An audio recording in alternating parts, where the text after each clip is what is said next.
si John Vic Remulla.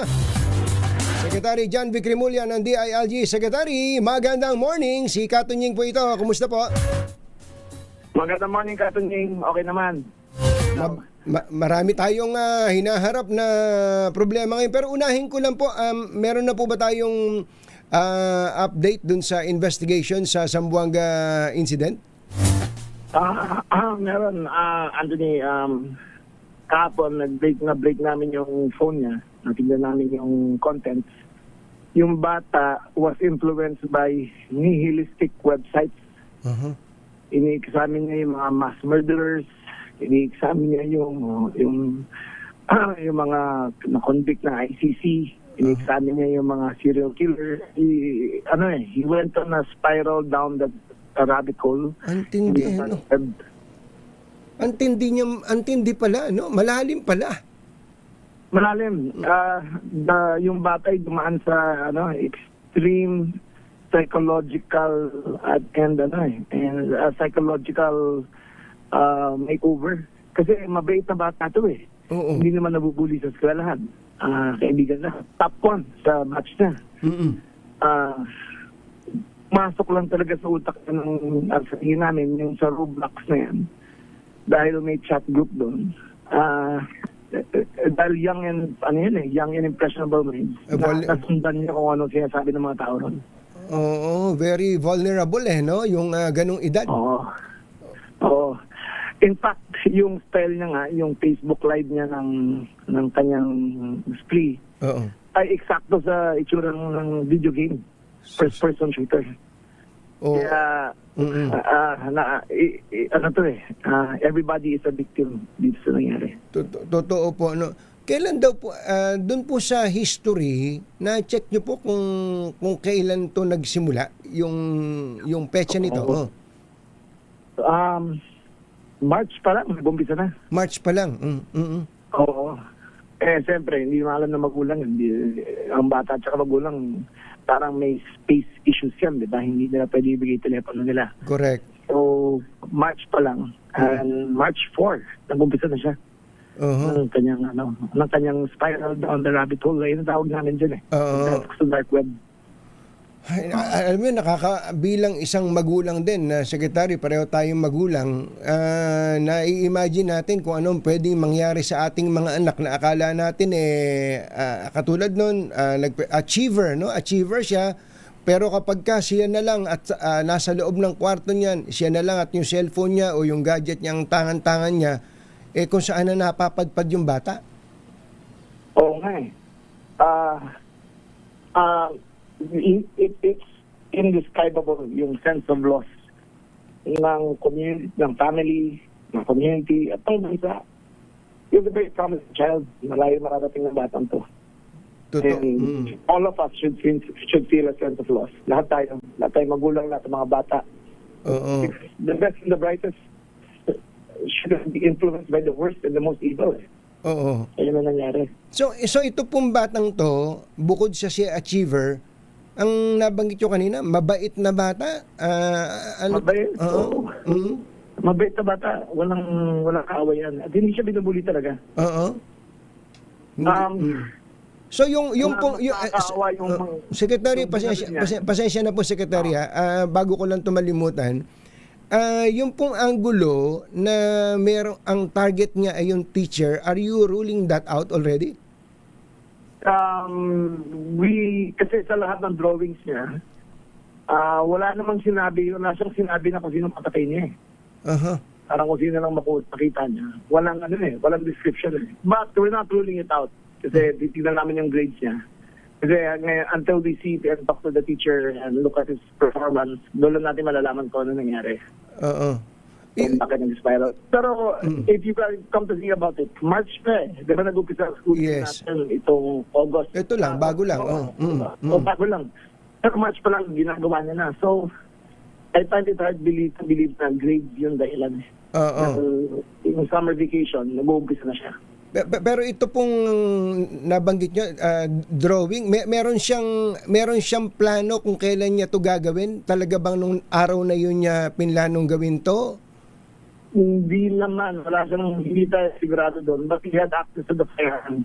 Kasi yung tatay, iniwan yung, according to the father, naiwan niya sa kotse na panghatid yung baril niya.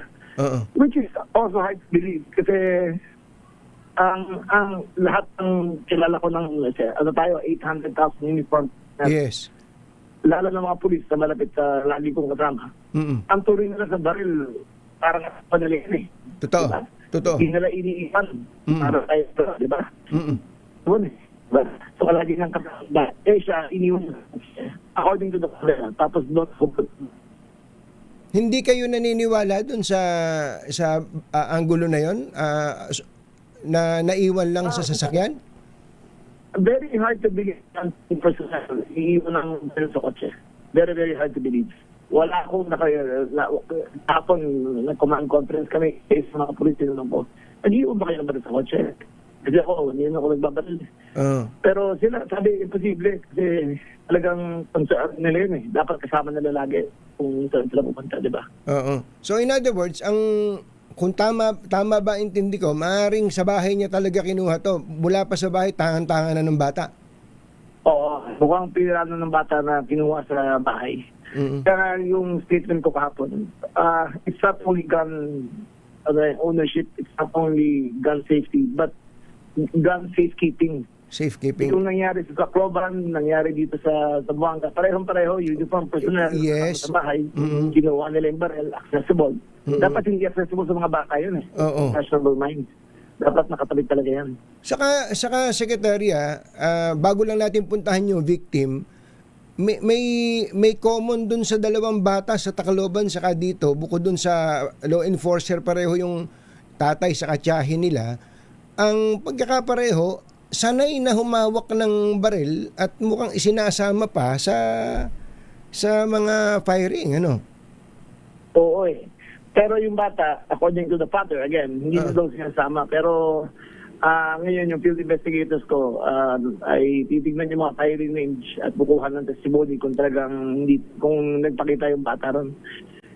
Investigations take time eh. So, we cannot jump into kung anong sabihin ng father, hindi tayo pwedeng maniwala kagad. So, lahat ng angles titignan natin. Opo. Okay. Dun sa batang na biktima niya, ito palang batang ito ay isang math genius, Secretary. Opo. Lahat, top of his class. Perfect ang grade sa lahat ng mga subjects. Matalinong bata. Ano ba yan? Random lang o tinarget po siya? What do you mean? Yung tinarget ba ito, meaning siya ba ay talagang tinarget nitong nung gunman? Hinanap ba talaga siya para siya ang putukan? According to the principal, hindi naman bully itong batang to. Parang nag-rampage lang talaga. Fortunately, the week before, nag-practice to yung Ateneo ng yung emergency procedures ko. So for gunshots heard, lahat ng kwarto, nag-lock lahat ng bata by the wall. Kaya wala na siya makita iba. Tapos umiikot siya, wala siya makita. Nagsarili na siya. Ano katunin niya, we took all precautions. May dalawa kami police cars sa labas. His mama sa procedure na sa amin yan. 10 ang security guard. Pero nalasutan niya pa rin kasi pinapayagan pumasok ng kotse sa campus na kung nakakotse, hindi nakakapkapan, hindi natitigyan yung bag. So, dire-diretso siya. Sigurado, may sticker yan. May sticker ng Ateneo yan, yung sasakyan. Oo. Opo. Oo. So, so may police car pa sa yung labas ng campus? Ano ba? May police car pa pala sa labas ng campus? Dalawa po. SOP na namin po yan sa lahat ng sasakyan na meron kaming police presence sa labas ng sa labas ng campus.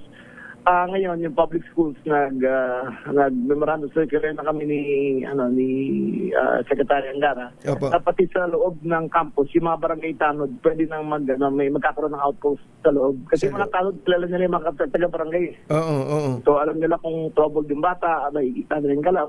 So, mabuti ng yung official ng barangay. May added duties na kasama sila doon sa kailangan. Pero ito ay sa public school. Sa private, obligasyon na yun ng mga private school management, ano? Oo. 10 ang security guards, katunying naka-duty. Oho. 10. 15 naka-duty. 10 night duty, 15 day duty. Ganon kabigat ang stringent na security nila. Pero nalasutan nga kasi nagkalap sila na sa kotse, hindi na ini-inspect yung bata. Hindi, talagang kung pinlano po nung bata yon, alam niya yung ginagawa niya. Alam niya kung paano makakalusot. Opo. Matalino eh. Kaya, ayun ang the biggest tragedy of all, what a waste of youth. And especially, yung mga magulang ngayon na kailangan po anak nila. So, we are trying, we're doing our best, we're doing added precautions, lahat talaga yan. But the responsibilities of gun ownership must be expressed. Talagang doon nag-uumpisa lahat eh. Taga mo na, doon ba sa yung bang proposal na maging transparent na lang yung bag ng mga estudyante, ano ba tingin nyo doon? Mahirap. Pwede yun, pero mahirap. Oo. Pwede. Oo. Pero I am totally in favor of that. Yung transparent pa, makita talaga. Yung kung ano-ano yung dala ng mga bata. Especially, kailangan na natin mag-isip ng mga mga common sense lang ng mga proposal. Opo, sa ganitong pagkakataon. Okay, yung pong binabanggit ninyo sa pagbabago ng batas, kasi kailangan may batas na ang gamitin natin dito no. Yung yung ownership at safekeeping. Puntahan natin yung safekeeping. Ano yung sinasabi niyo tungkol sa safekeeping in so far as the law is concerned? Dapat obligasyon ng gun owner na naka-lock and key ang mga baril nila. Kung hindi gun safe, at least may susi man lang na nasa kanila yung susi. But better kung naka-safe. Kasi, ano yan there are 4 million guns in the Philippines. Hindi mo pwedeng puntahan ng police kada bahay, titignan kung naka-lock and key, diba? But the disincentive there, dapat yung ang penalty is, ang probability mo is equal to sino mang gumamit ng baril mo. Kasi ngayon parang ang sa kanila,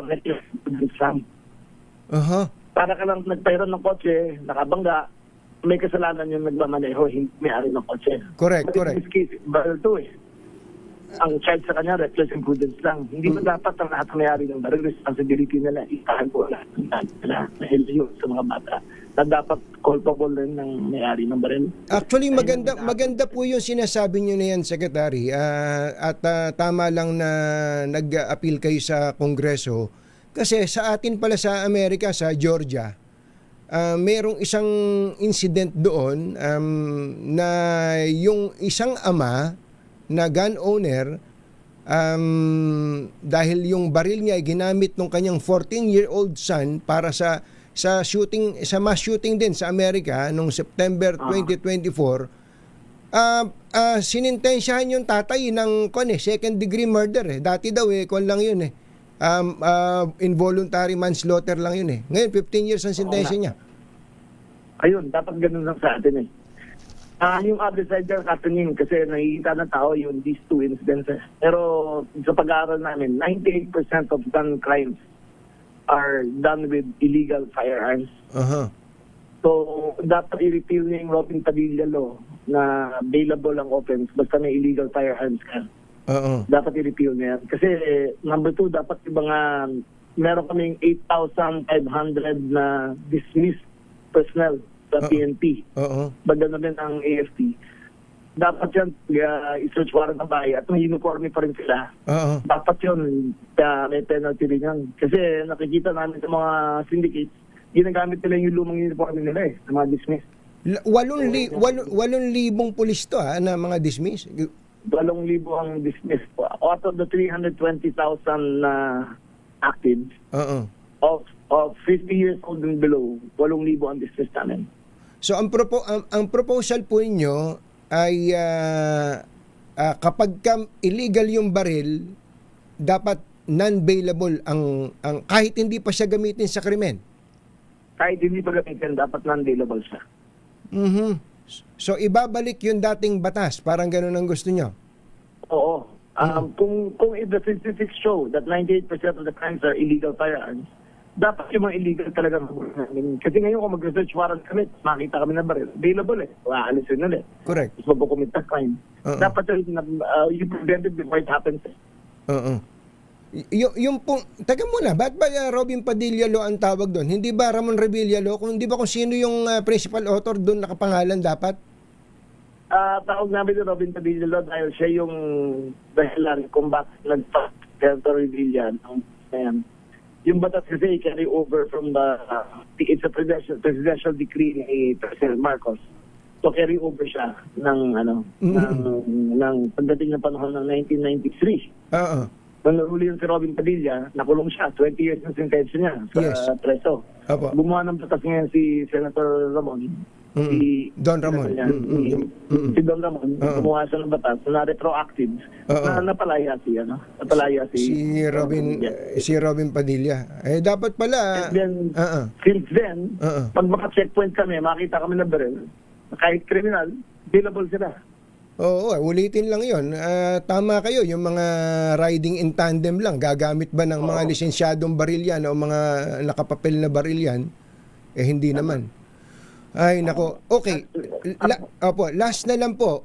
Ano pwedeng gawin tungkol naman dun sa yung Roblox, yung dun sa bata? Ano ba pwedeng gawin? Ano bang batas ang pwedeng gawin o kailangan ba administrative lang? May kinalaman dito sa mga masamang impluwensya na to sa mga games. Actually, nag-dialogue na kami ng NTC kung paano i-shut out ang Roblox dito at saka yung mga ganyang klase games na may chat group. Gusto namin i-ban na. We're gonna have a conversation with NTC next week para matuluyan na talaga itong Roblox na to. Sana naman, sana. At tingin ko hindi lang Roblox, marami pang iba na ang nakakaalam niyan yung sila Secretary Aguda ng DICT, ano? Tama, nakakaalam niyan. Secretary John Vic, maraming salamat po. Sana lahat ng napag-uusapan natin na to ay hindi lang suportahan ng ating mga kababayan ngayon na mainit, kundi ma-sustain natin hanggang maging batas. Thank you so much. Magandang umaga po. Salamat po. Si Secretary John Vic Rimulya, DILG.